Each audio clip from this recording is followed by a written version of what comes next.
Hello guys, welcome back to our channel purse sports. మనం ఈ వీడియోలో ఎస్ఆర్హెచ్ వర్సెస్ కేకేఆర్ ఏప్రిల్ 2న జరిగిన match preview and SRH గెలిచిన తీరు గురించి మాట్లాడుకుందాం. ఇక టాపిక్లోకి వెళ్తే ఎస్ఆర్హెచ్ బౌలింగ్ వీక్ అన్నారు, కానీ తిరిగేసి చూస్తే కేకేఆర్ని 160కి ఆల్అవుట్ చేసింది.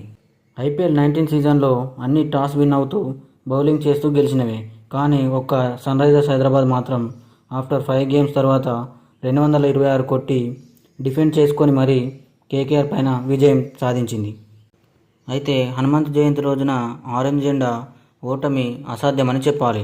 ఇక ఎస్ఆర్హెచ్ విషయానికి వస్తే Travis head and Abhishek Sharma మంచి ఓపెనింగ్తో పవర్ ప్లేలో దుమ్ము లేపారని చెప్పుకోవాలి.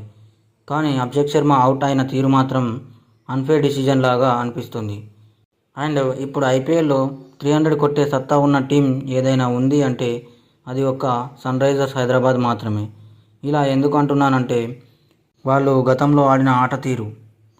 అండ్ ఇక రెండవ మ్యాచ్లో కోల్కతా పైన కాటేరమ్మ కొడుకు హెన్రిచ్ క్లాసన్ అయితే తన మొదటి హాఫ్ సెంచరీని పూర్తి చేసుకొని టీంకి ఒక డీసెంట్ టోటల్ అయ్యేలా చేశాడు. అలాగే ఎన్కేఆర్ నితీష్ కుమార్ రెడ్డి ఇటు బ్యాటింగ్లోనూ మరియు అటు బౌలింగ్లోనూ మంచి పర్ఫార్మెన్స్ అయితే ఇచ్చి మ్యాన్ ఆఫ్ ద మ్యాచ్గా నిలిచాడు. ఇక కేకేఆర్ విషయానికి వస్తే ఎస్ఆర్హెచ్ని 300 కొట్టకుండా అయితే ఆపింది. అలాగే బ్యాటింగ్లోనూ Finn Allen 27 runs per 8 balls and Raghuvanshi half century మంచి స్టార్ట్ చేసింది. 161కే ఆల్అవుట్ చేసి మొదటి విజయాన్ని దక్కించుకుంది సన్ రైజర్స్ హైదరాబాద్. అయితే ఈ మ్యాచ్లో Hyderabad team highest power play స్కోర్ని నమోదు చేసింది. అలాగే కేకేఆర్ పైన ఉన్న రివెంజ్ కూడా కంప్లీట్ అయింది. ఇక ఎస్ఆర్హెచ్కి నెక్స్ట్ మ్యాచ్ అయితే సండే హైదరాబాద్ వేదికగా లక్నోతో 3:30 నిమిషాలకైతే ఆడనుంది.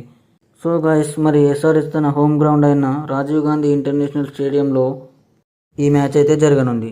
అయితే ఎస్ఆర్హెచ్ వర్సెస్ ఎల్ఎస్జీ మ్యాచ్లో అయినా ఎస్ఆర్హెచ్ 300 కొడుతుందా లేదా అనేది కామెంట్లో చెప్పండి.